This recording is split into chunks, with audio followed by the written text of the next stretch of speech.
Well, we might not be going back to old school phones and TVs.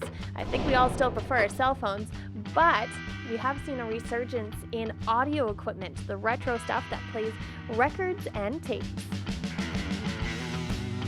Now it's not just the records themselves, it's the stuff that goes along with it, the equipment. A lot of people are realizing that, MP3s have their place, but if you want a really good quality sound, you need to look back at the equipment from back in the day. Why do you think it is? Why do you think we like that old school style?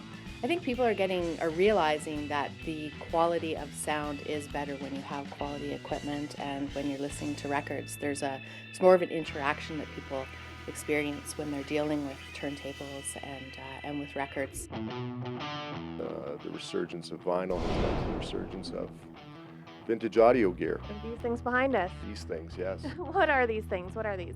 This is a selection of amplifiers, receivers, a lot of them made in Japan in the 70s, American made in the 70s as well.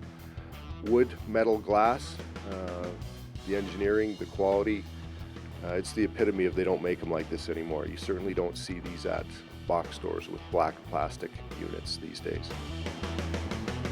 Probably within a couple of months of opening up the inner sleeve, people were saying, "Oh, that's great, you've got records. I've got a turntable, I'd like to get it working." So we started fixing turntables back almost 11 years ago.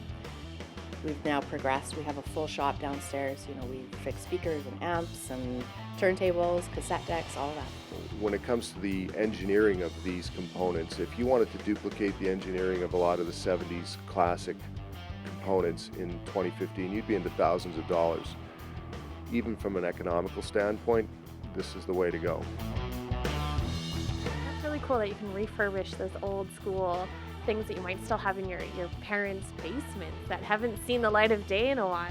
That's, yeah, very true. I mean, we go through a period as kids where we don't want anything to do with our parents until we realize they still have their Led Zeppelin records, and then all of a sudden they're cool again. So it is interesting when a 16-year-old comes in and they want to buy a Cream or Led Zeppelin record or a Hendrix record. It's brand new to them, but they were born into a digital age. They're used to music sounding pretty lousy, and sometimes their parents let them know there's something better out there, and I think that's why.